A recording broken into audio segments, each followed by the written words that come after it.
তিন দিনব্যাপী ওয়াজ মাহফিলের জন্য যশোরের শহরতলির পুলেরহাট এলাকার এই মাঠটি প্রস্তুত করা হচ্ছে।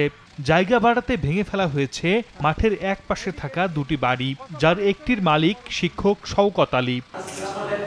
রোববার এক সংবাদ সম্মেলনে ভুক্তভোগী শওকত আলীর স্ত্রী হাফিজা খাতুন দাবি করেন, ২০১২ সালে জালাল উদ্দিনের কাছ থেকে ৬.৬০% জমি কিনে বাড়ি নির্মাণ করেন তারা। পরে সেটি ভাড়া দেয়া হয়। পাশেই আদ-দ্বীন সখিনা মেডিকেল কলেজ হাসপাতালে স্থাপনের পর থেকে শুরু হয় নানা হয়রানি।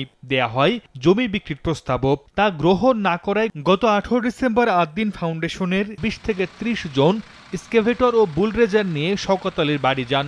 ভাড়াটিয়াকে ৩৫,০০০ টাকা ধরিয়ে দিয়ে ভেঙে ফেলেন বাড়ি। ভুক্তভোগী ও স্থানীয়দের অভিযোগ, মাহফিল করার নামে আদ-দ্বীন ফাউন্ডেশন এই জমি দখলের প্রক্রিয়া চালাচ্ছে।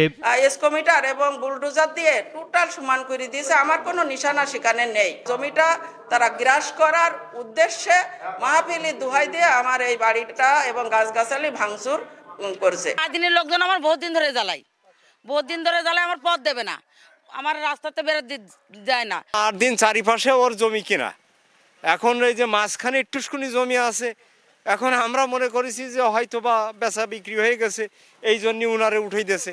বিষয়টি নিয়ে সংবাদ সংগ্রহে গেলে সময় সংবাদের প্রতিবেদককে বাধা দেয়া হয়। পরে অভিযোগ অস্বীকার করে আল-দ্বীন কর্তৃপক্ষ দাবি করে ভাড়াটিয়া স্বেচ্ছায় চলে গেছেন। এই মাহফিলটিকে বিতর্ক সৃষ্টি করার জন্য কোন একটি মহল এই সমস্ত বিতর্কগুলো তুলছে বলে আমাদের বক্তব্য। এদিকে জেলা প্রশাসন জানিয়েছে, অভিযোগ পেলে তদন্ত করে নেওয়া হবে ব্যবস্থা।